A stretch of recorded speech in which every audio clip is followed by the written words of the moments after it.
नमो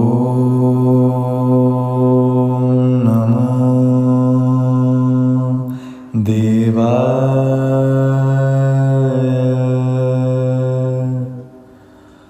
ॐ नमो देवाय।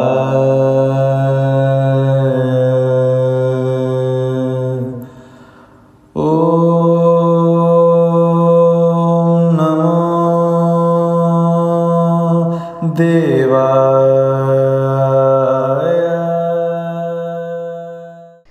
ਕਾਨਾ ਪਹਿਲਵਾਨ 'ਤੇ ਕਿਰਪਾ।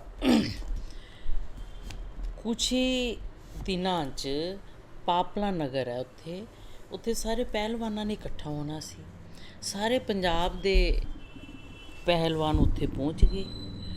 ਉਸ ਸਮੇਂ ਉਹਨਾਂ 'ਚ ਸਭ ਤੋਂ ਸ਼ਿਰੋਮਣੀ ਯਾਨੀ ਕਿ ਹੈੱਡ ਉਸੀ ਨਗਰ ਦਾ ਕਾਨਾ ਨਾਮ ਦਾ ਪਹਿਲਵਾਨ ਸੀ। ਸ਼੍ਰੀ ਮਹਾਰਾਜ ਸਾਹਿਬ ਜੀ ਵੀ ਘੋੜੇ 'ਤੇ ਸਵਾਰ ਹੋ ਗਏ, ਆਪਣੇ ਗਵਾਲਿਆਂ ਨੂੰ ਨਾਲ ਲੈ ਕੇ ਉੱਥੇ ਪਹੁੰਚ ਗਏ। ਵਜੀਦ ਨਾਮ ਦਾ ਜੋ ਬੜਾ ਹੋਣਹਾਰ ਗਵਾਲਾ ਸੀ ਉਹ ਵੀ ਉਸ ਸਮੇਂ ਸੀ। ਅਖਾੜੇ 'ਚ ਜਾ ਕੇ ਸ਼੍ਰੀ ਮਹਾਰਾਜ ਸਾਹਿਬ ਜੀ ਵੀ ਕੱਪੜੇ ਉਤਾਰ ਕੇ ਪਹਿਲਵਾਨਾਂ 'ਚ ਜਾ ਬੈਠੇ। ਕੁਸ਼ਤੀਆਂ ਹੋਣ ਲੱਗੀਆਂ। ਸਭ ਪਹਿਲਵਾਨਾਂ ਦੀ ਕੁਸ਼ਤੀਆਂ ਹੋਈ, ਲੇਕਿਨ ਜੋ ਪਾਪਲਾ ਨਗਰ ਦਾ ਕਾਨਾ ਪਹਿਲਵਾਨ ਸੀ ਉਹਦੇ ਨਾਲ ਕਿਸੇ ਵੀ ਪਹਿਲਵਾਨ ਨੇ ਕੁਸ਼ਤੀ ਨਹੀਂ ਲੜੀ, ਕਿਉਂਕਿ ਉਹ ਸਭ ਤੋਂ ਬੜਾ ਪਹਿਲਵਾਨ ਸੀ। ਉਸ ਦੀ ਬਰਾਬਰੀ ਦਾ ਕੋਈ ਹੈ ਹੀ ਨਹੀਂ ਸੀ। ਇੱਕ ਪਹਿਲਵਾਨ ਨੇ ਮਹਾਰਾਜ ਸਾਹਿਬ ਜੀ ਨੂੰ ਕਿਹਾ, ਦੇਵਨਾਥ ਜੀ ਤੁਸੀਂ ਵੀ ਕੱਪੜੇ ਉਤਾਰੇ ਹੋਏ ਹੈ, ਪਰ ਤੁਸੀਂ ਕਿਸੇ ਨਾਲ ਕੁਸ਼ਤੀ ਤਾਂ ਲੜੀ ਨਹੀਂ। ਮਹਾਰਾਜ ਜੀ ਨੇ ਉਸ ਨੂੰ ਕਿਹਾ, ਅਸੀਂ ਕੁਸ਼ਤੀ ਲੜਨ ਤਾਂ ਆਏ ਹਾਂ, ਪਰ ਅਸੀਂ ਕਾਨਾ ਪਹਿਲਵਾਨ ਨਾਲ ਕੁਸ਼ਤੀ ਕਰਾਂਗੇ, ਹੋਰ ਕਿਸੇ ਨਾਲ ਨਹੀਂ। ਇਹ ਗੱਲ ਸੁਣ ਕੇ ਸਾਰੇ ਪਹਿਲਵਾਨ ਹੱਸੀ ਮਜ਼ਾਕ ਉਡਾਉਣ ਲੱਗ ਗਏ ਵੀ ਇਹ ਚਾਹੇ ਲੰਬੇ ਲੰਜੇ ਸਰਕਾਰ ਬਹੁਤ ਖੂਬਸੂਰਤ ਲੱਗ ਰਹੇ ਸੀ, ਪਰ ਬਦਨ ਤੋਂ ਪਤਲੇ ਸੀ। ਇਹ ਸੁਣ ਕੇ ਸਾਰੇ ਆਪਸ 'ਚ ਮਜ਼ਾਕ ਕਰਨ ਲੱਗ ਗਏ ਵੀ ਇਹ ਕਾਨਾ ਪਹਿਲਵਾਨ ਨਾਲ ਕੁਸ਼ਤੀ ਲੜੂਗਾ, ਕਾਨਾ ਪਹਿਲਵਾਨ ਨਾਲ ਕੁਸ਼ਤੀ ਲੜੂਗਾ। ਇਹਨੇ ਕਾਨਾ ਪਹਿਲਵਾਨ ਆ ਗਿਆ। ਉਹ ਕਹਿੰਦੇ ਵੀ ਤੁਸੀਂ ਕਿਹੜੀ ਗੱਲ ਤੋਂ ਸਾਰੇ ਹੱਸ ਰਹੇ ਹੋ? ਤਾਂ ਉਹਨਾਂ ਨੇ ਦੱਸਿਆ ਵੀ ਇਹ ਦੇਵਨਾਥ ਜੀ ਜੋ ਕਿ ਛੋਟੀ ਉਮਰ ਦੇ ਬਾਲਕ ਹੈ, ਪਰ ਇਹ ਤੁਹਾਡੇ ਨਾਲ ਕੁਸ਼ਤੀ ਲੜਨਾ ਚਾਹੁੰਦੇ ਨੇ। ਕਾਨਾ ਪਹਿਲਵਾਨ ਨੇ ਕਿਹਾ, ਦੇਵਨਾਥ ਜੀ ਤੁਹਾਡਾ ਹੌਸਲਾ ਤਾਂ ਬਹੁਤ ਬੜਾ, ਪਰ ਤੁਹਾਡਾ ਸਰੀਰ ਮੇਰੇ ਨਾਲ ਕੁਸ਼ਤੀ ਲੜਨ ਦੇ ਯੋਗ ਨਹੀਂ ਹੈ। ਮਹਾਰਾਜ ਸਾਹਿਬ ਜੀ ਕਹਿਣ ਲੱਗੇ ਕਿ ਜਦੋਂ ਸਾਡੇ ਨਾਲ ਹੱਥ ਮਿਲੇਗਾ ਨਾ, ਇਹ ਯੋਗਤਾ ਦਾ ਤਾਂ ਉਦੋਂ ਪਤਾ ਚੱਲੇਗਾ। ਕਾਨਾ ਬਹੁਤ ਗੰਭੀਰ ਮੱਤ ਦਾ ਧੀਰਜਵਾਨ ਸੀ। ਉਹ ਕਹਿਣ ਲੱਗਿਆ, ਵਾਹ ਵਾਹ, ਸ਼ਾਬਾਸ਼ ਸ਼ਾਬਾਸ਼, ਕਿੰਨੀ ਅੱਛੀ ਗੱਲ ਤੈਨੇ ਕਹੀ ਹੈ। ਮਹਾਰਾਜ ਸਾਹਿਬ ਜੀ ਨੇ ਉਸ ਨੂੰ ਉਤਸ਼ਾਹਿਤ ਕਰਨ ਵਾਸਤੇ ਕਿਹਾ ਕਿ ਐਸੀ ਵਾਹ ਵਾਹ ਸ਼ਾਬਾਸ਼ ਨਾਲ ਕੁਛ ਨਹੀਂ ਬਣੂਗਾ, ਸਿੱਧੇ ਹੋ ਕੇ ਸਾਡੇ ਨਾਲ ਕੁਸ਼ਤੀ ਕਰੋ। ਇਹ ਸੁਣ ਕੇ ਉਹਦੀ ਬਿਰਤੀ ਤੇਜ਼ ਹੋਣ ਲੱਗੀ।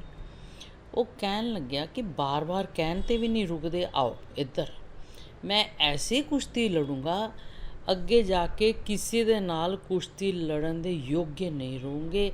ਐਂ ਕਹਿ ਕੇ ਉਸਨੇ ਆਪਣੀ ਜਾਂਘ 'ਤੇ ਹੱਥ ਮਾਰਿਆ ਵੀ ਆ ਜਾਓ। ਦੋਨੋਂ ਅਖਾੜੇ 'ਚ ਖੜੇ ਹੋ ਗਏ।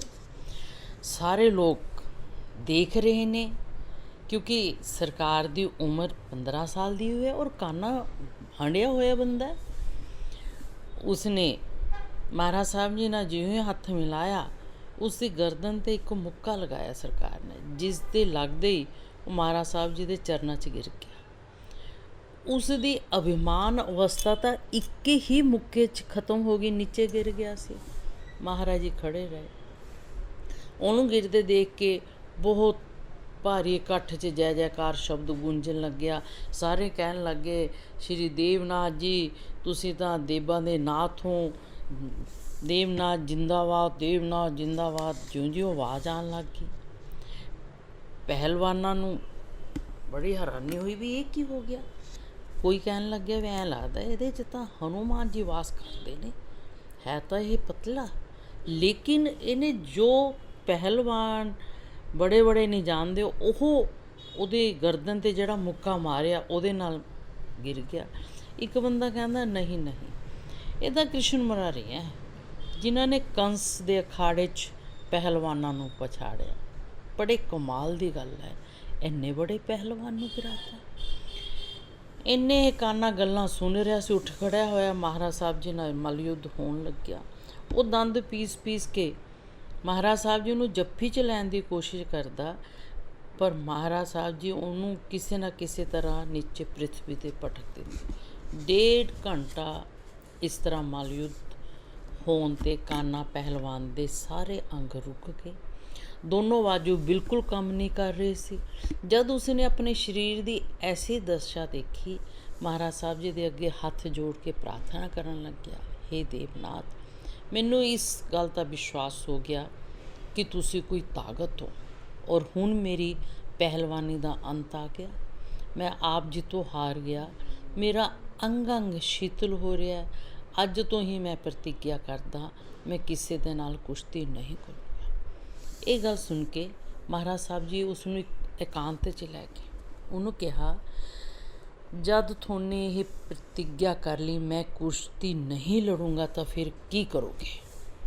ਤਾਂ ਕਾਨਾ ਪਹਿਲਵਾਨ ਨੇ ਕਿਹਾ, ਦੇਵਨਾਥ ਜੀ, ਇਸ ਸਮੇਂ ਤੁਸੀਂ ਮੈਨੂੰ ਸਾਕਸ਼ਾਤ ਰੱਬ ਦਾ ਰੂਪ ਦਿਖਾਈ ਦੇ ਰਹੇ ਹੋ, ਜੋ ਤੁਸੀਂ ਕਹੋਗੇ ਉਹ ਕਰੂੰਗਾ। ਮਹਾਰਾਜ ਸਾਹਿਬ ਜੀ ਨੇ ਉਹਨੂੰ ਦੀਨ ਜਾਣ ਕੇ ਬ੍ਰਹਮ ਉਪਾਸਨਾ ਦਾ ਉਪਦੇਸ਼ ਦਿੱਤਾ ਔਰ ਕਿਹਾ, ਇਹ ਗੱਲ ਗੁਪਤ ਰੱਖਣੀ ਹੈ, ਇਹ ਖੇਲ ਗੁਪਤੀ ਚੱਲੇਗੀ, ਕਿਸੇ ਨੂੰ ਉਜਾਗਰ ਨਹੀਂ ਕਰਨੀ। ਉਸ ਦਾ ਅਹਮ ਖਤਮ ਕਰਤਾ। ਨਾ ਜਾਣੇ ਕਿਸ ਜਨਮ ਦਾ ਉਹ ਅਹਮ ਲੈ ਕੇ ਆਇਆ, ਕੋਈ ਬੜਾ ਰਿਸ਼ੀ ਤਪਸਵੀ ਹੋਏਗਾ। ਸਰਕਾਰ ਨੇ ਇੰਨੀ ਕਿਰਪਾ ਕੀਤੀ, ਉਸਦਾ ਉਹ ਅਹਮ ਜੋ ਕਈ ਜਨਮਾਂ ਤੋਂ ਚੱਲ ਰਿਹਾ ਸੀ, ਇੱਕ ਕਸ਼ਣ 'ਚ ਖਤਮ ਕਰਕੇ ਉਸ ਨੂੰ ਬ੍ਰਹਮ ਵਾਕ ਦਿੱਤਾ। ਉਸ ਦਿਨ ਤੋਂ ਸਭ ਕੰਮ ਛੱਡ ਕੇ ਪਾਰ ਬ੍ਰਹਮ ਪਰਮੇਸ਼ਰ ਦਾ ਭਜਨ ਕਰਨ ਲੱਗਿਆ। ਜਦ ਵਾਪਸ ਸ਼੍ਰੀ ਮਹਾਰਾਜ ਜੀ ਘਰ ਆਏ ਤਾਂ ਇਹ ਸਾਰਾ ਬਿਰਤਾਂਤ ਜਿਹੜੇ ਨਾਲ ਗਏ ਗਵਾਲੇ, ਉਹਨਾਂ ਨੇ ਮਾਤਾ ਪਿਤਾ ਨੂੰ ਦੱਸਿਆ। ਇਹ ਗੱਲ ਸੁਣ ਕੇ ਦੋਨੋਂ ਪਹਿਲਾਂ ਬਹੁਤ ਖੁਸ਼ ਹੋਏ ਔਰ ਮਹਾਰਾਜ ਸਾਹਿਬ ਜੀ ਨੂੰ ਪਿਆਰ ਕਰਨ ਲੱਗੇ। ਫਿਰ ਕਹਿੰਦੇ, ਪੁੱਤਰ ਦੇਵਨਾਥ, ਇਹ ਤੁਸੀਂ ਕੀ ਕੀਤਾ? ਅਗਰ ਉਹ ਤੁਹਾਡੇ ਕਿਸੇ ਅੰਗ ਨੂੰ ਭੰਗ ਕਰ ਦਿੰਦਾ ਤਾਂ ਸਾਤੋਂ ਇਹ ਗੱਲ ਕਿਵੇਂ ਸਹਿਨ ਹੋ ਸਕਦੀ ਸੀ? ਮਹਾਰਾਜ ਜੀ ਇਹ ਗੱਲ ਸੁਣ ਕੇ ਮੁਸਕਰਾਤੇ। ਇਹ ਬਿਰਤਾਂਤ ਦੀ ਚਰਚਾ ਸਾਰੇ ਪੰਜਾਬ ਪ੍ਰਾਂਤ 'ਚ ਹੋਣ ਲੱਗੀ। ਜਦੋਂ ਇਸ ਗੱਲ ਦਾ ਸ਼੍ਰੀ ਆਤਮਾਨੰਦ ਜੀ ਨੂੰ ਪਤਾ ਚੱਲਿਆ, ਉਹ ਉਸੇ ਸਮੇਂ ਸੁੰਦਰਨਾਥ ਜੀ ਦੇ ਘਰ ਆ ਗਿਆ। ਸ਼੍ਰੀ ਮਹਾਰਾਜ ਸਾਹਿਬ ਜੀ ਦੇ ਚਰਨਾਂ 'ਚ ਬਾਰ-ਬਾਰ ਪ੍ਰਣਾਮ ਕਰਨ ਲੱਗਿਆ ਔਰ ਕਹਿਣ ਲੱਗਿਆ, ਹੁਣ ਕੋਈ ਸ਼ੱਕ ਦੀ ਗੱਲ ਨਹੀਂ, ਹੁਣ ਤਾਂ ਤੁਸੀਂ ਆਪ ਹੀ ਪ੍ਰਤੱਖ ਰੂਪ ਨਾਲ ਪ੍ਰਗਟ ਹੋ ਚੁੱਕੇ। ਤੁਹਾਡੇ ਜਿੰਨੇ ਵੀ ਖੇਲ ਸੁਣਨ ਦੇਖਣ 'ਚ ਆਏ ਹੈ, ਉਹ ਜੀਵ ਕੋਟੀ ਦੇ ਤਾਂ ਹੈ ਨਹੀਂ। ਤੁਸੀਂ ਮੇਰੇ 'ਤੇ ਕਿਰਪਾ ਕਰਕੇ ਇਸ ਗੱਲ ਨੂੰ ਦੱਸੋ ਕਿ ਤੁਹਾਡਾ ਅਵਤਾਰ ਕਿਸ ਕਾਰਨ ਹੋਇਆ? ਆਤਮਾਨੰਦ ਜੀ ਦੀ ਦੀਨ ਭਾਵ ਸ਼ਰਧਾ ਯੁਕਤ ਗੱਲ ਨੂੰ ਸੁਣ ਕੇ ਸ਼੍ਰੀ ਮਹਾਰਾਜ ਸਾਹਿਬ ਜੀ ਨੇ ਕਿਹਾ, ਆਤਮਾਨੰਦ ਜੀ, ਇਹ ਗੁਪਤ ਖੇਲ ਹੈ, ਇਸ ਦਾ ਨਿਰਣਾ ਤਾਂ ਭਗਜਨ ਹੀ ਕਰਨਗੇ, ਜੋ ਸਾਨੂੰ ਸਾਡੇ ਚੋਲੇ 'ਚ ਆਏ ਹੋਏ ਨੂੰ ਸ਼ਰਧਾ ਭਾਵਨਾ ਪ੍ਰੇਮ ਨਾਲ ਬ੍ਰਹਮ ਰੂਪ 'ਚ ਪਹਿਚਾਨ ਲੈਣਗੇ, ਉਹਨਾਂ ਦਾ ਕਲਿਆਣ ਹੋਏਗਾ। ਇਸੇ ਤਰ੍ਹਾਂ ਤੁਸੀਂ ਸਾਨੂੰ ਪਹਿਚਾਨ ਲਿਆ ਤਾਂ ਤੁਹਾਡਾ ਵੀ ਕਲਿਆਣ ਹੋਏਗਾ। ਉਸ ਦਿਨ ਸ਼੍ਰੀ ਮਹਾਰਾਜ ਸਾਹਿਬ ਜੀ ਨੇ ਉਹਨਾਂ ਨੂੰ ਵਾਕ ਦਿੱਤਾ ਔਰ ਉਹ ਧਿਆਨ ਕਰਨ ਲੱਗ ਗਏ। ਆਤਮਾਨੰਦ ਜੀ ਥੋੜ੍ਹੇ ਹੀ ਦਿਨਾਂ 'ਚ ਸਰੀਰ ਛੋੜ ਕੇ ਮਹਾਰਾਜ ਸਾਹਿਬ ਜੀ ਦੇ ਪਰਮ ਧਾਮ ਨੂੰ ਪ੍ਰਾਪਤ ਹੋਏ। ਸ਼੍ਰੀ ਸੁੰਦਰਨਾਥ ਜੀ ਔਰ ਮਾਤਾ ਇਸ ਵਿਚਾਰਧਾਰਾ 'ਚ ਪ੍ਰਵਿਰਤ ਹੋ ਗਏ ਕਿ ਦੇਵਨਾਥ ਜੀ ਇੰਨੇ ਬੜੇ ਬੜੇ ਕੰਮ ਕਰ ਰਹੇ ਹਨ, ਨਾ ਜਾਣੇ ਕਿਸ ਕੰਮ ਨਾਲ ਇਹਨਾਂ ਦੇ ਸਰੀਰ ਨੂੰ ਕਸ਼ਟ ਹੋ ਸਕਦਾ ਹੈ।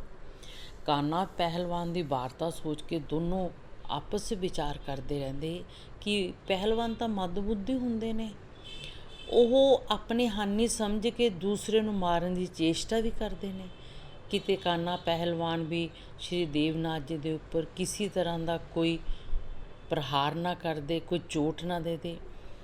ਇਹ ਗੱਲਾਂ ਨੂੰ ਸੋਚਦੇ ਹੋਏ ਉਹ ਸ਼੍ਰੀ ਮਹਾਰਾਜ ਸਾਹਿਬ ਜੀ ਨੂੰ ਪਹਿਲਵਾਨਾਂ ਦੀ ਭੀੜ 'ਚ ਜਾਣ ਤੋਂ ਰੋਕਣ ਲੱਗੇ। ਉਹਨਾਂ ਨੇ ਹੁਣ ਇੱਕ ਕੰਮ ਕੀਤਾ, ਇੱਕ ਬੱਗੀ ਤਿਆਰ ਕਰਾਈ ਔਰ ਕਿਹਾ, ਹੁਣ ਬੱਗੀ ਤਿਆਰ ਹੋ ਗਈ, ਤੁਸੀਂ ਇਸ ਘੋੜਾ ਜੋਤ ਕੇ ਘੀ ਦੇ ਟੀਨ ਲੈ ਕੇ ਆਇਆ ਕਰੋ, ਦਿਆ ਕਰੋ, ਤੁਹਾਨੂੰ ਕਿਤੇ ਬਾਹਰ ਨਹੀਂ ਜਾਣਾ, ਕਿਤੇ ਕਾਨਾ ਪਹਿਲਵਾਨ ਤੁਹਾਡੇ ਉੱਪਰ ਕੋਈ ਪ੍ਰਹਾਰ ਨਾ ਕਰਦੇ। ਮਾਤਾ ਪਿਤਾ ਜੀ ਨੂੰ ਇਸ ਗੱਲ ਦਾ ਪਤਾ ਨਹੀਂ ਸੀ ਕਿ ਕਾਨਾ ਤਾਂ ਉਹਨਾਂ ਦੇ ਪੁੱਤਰ ਸ਼੍ਰੀ ਦੇਵਨਾਥ ਜੀ ਦਾ ਸੇਵਕ ਬਣ ਚੁੱਕਿਆ। ਥੋੜ੍ਹੇ ਦਿਨਾਂ 'ਚ ਕਾਨਾ ਪਹਿਲਵਾਨ ਸ਼੍ਰੀ ਮਹਾਰਾਜ ਸਾਹਿਬ ਜੀ ਦੇ ਦਰਸ਼ਨਾਂ ਲਈ ਨਗਰ ਸਾਇਆ 'ਚ ਪਹੁੰਚ ਗਿਆ। ਮਾਤਾ ਪਿਤਾ ਬਹੁਤ ਚਿੰਤਾ ਹੋਈ, ਸੋਚਣ ਲੱਗੇ ਵੀ ਉਹੀ ਗੱਲ ਹੋਈ ਨਾ ਜਿੱਥੋਂ ਅਸੀਂ ਡਰਦੇ ਸੀ। ਨਾ ਜਾਣੇ ਕਾਨਾ ਪਹਿਲਵਾਨ ਦੇਵਨਾਥ ਜੀ ਨਾਲ ਕਿਆ ਵਰਤਾਵ ਕਰੇ। ਉਸ ਸਮੇਂ ਸ਼੍ਰੀ ਮਹਾਰਾਜ ਸਾਹਿਬ ਜੀ ਘਰ ਹੀ ਸੀ। ਪ੍ਰਭੂ ਜੀ ਆਪਣੇ ਮਾਤਾ ਪਿਤਾ ਤੋਂ ਪੁੱਛਣ ਲੱਗੇ ਕਿ ਤੁਸੀਂ ਦੋਨੋਂ ਕਿਸ ਚਿੰਤਾ 'ਚੋਂ। ਸੁੰਦਰਨਾਥ ਜੀ ਨੇ ਕਿਹਾ ਵੀ ਚਿੰਤਾ ਵਾਲਾ ਤਾਂ ਕੰਮ ਤੁਸੀਂ ਹਰ ਰੋਜ਼ ਕੋਈ ਨਾ ਕੋਈ ਕਰ ਹੀ ਦਿੰਦੇ ਹੋ। ਐਸੀ ਗੱਲਬਾਤ ਹੋ ਹੀ ਰਹੀ ਸੀ ਕਿ ਕਾਨਾ ਪਹਿਲਵਾਨ ਨੇ ਸ਼੍ਰੀ ਮਹਾਰਾਜ ਜੀ ਦੇ ਘਰ ਪਹੁੰਚ ਗਿਆ ਔਰ ਉਸਨੇ ਮਹਾਰਾਜ ਸਾਹਿਬ ਜੀ ਨੂੰ ਉੱਥੇ ਖੜੇ ਦੇਖ ਕੇ ਦੰਡਵਤ ਪ੍ਰਣਾਮ ਕੀਤਾ। ਫਿਰ ਸ਼੍ਰੀ ਸੁੰਦਰਨਾਥ ਜੀ ਨੂੰ ਔਰ ਮਾਤਾ ਨੂੰ ਵੀ ਪ੍ਰਣਾਮ ਕੀਤਾ। ਇਹ ਘਟਨਾ ਨੂੰ ਦੇਖ ਕੇ ਮਾਤਾ ਪਿਤਾ ਜੀ ਦੇ ਮਨ 'ਚ ਜੋ ਡਰ ਸੀ ਉਹ ਦੂਰ ਹੋ ਗਿਆ।